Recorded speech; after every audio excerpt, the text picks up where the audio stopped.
এভাবে একটি উন্মুক্ত ভালো লাগা ভালোবাসার মধ্যে দিয়ে আমরা মহিলাদের একটি সমাবেশ, নারী সমাবেশ করতে সক্ষম হয়েছি।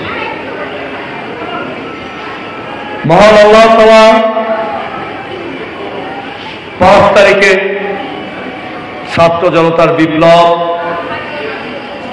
দীর্ঘ 17 বছর আমাদের রাজনীতির পথ চলা, বিশেষ করে শেখ হাসিনার 15 বছরে এ দেশে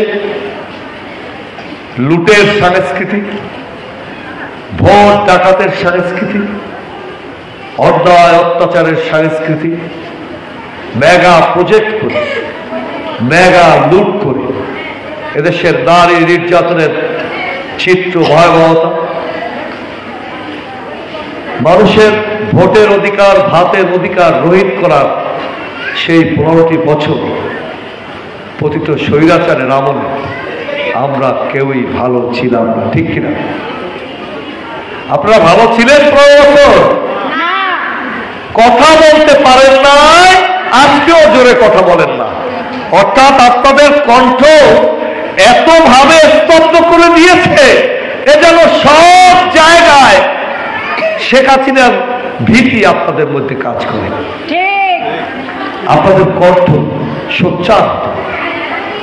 আমি বলি, আমরা 31 দফা দিয়েছি। দেশনায়ক তারেক রহমান জনগণের উদ্দেশ্যে 31 দফা দিয়েছে, শুনেছেন না? শুনেছেন? এই 31 দফার মধ্যে কি আছে?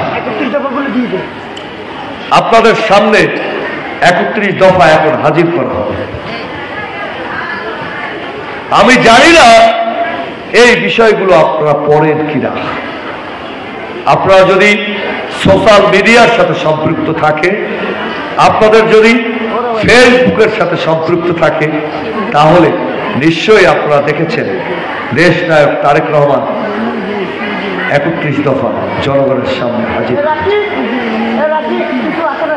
এই 31 দফার মধ্যে মূল কথা হলো বাংলাদেশে একটি গণতান্ত্রিক পরিবেশ ফিরিয়ে আনতে হবে। শেখ হাসিনার ভোটের কালচারকে দূরে সরিয়ে রেখে এদেশের তত্ত্বাবধায়ক সরকারের অধীনে নির্বাচন হতে হবে। যে নির্বাচনে আপনি কাকে ভোট দেবেন এটা জরুরি নয়, জরুরি আপনার ভোট অধিকার প্রয়োগ করতে পারছেন।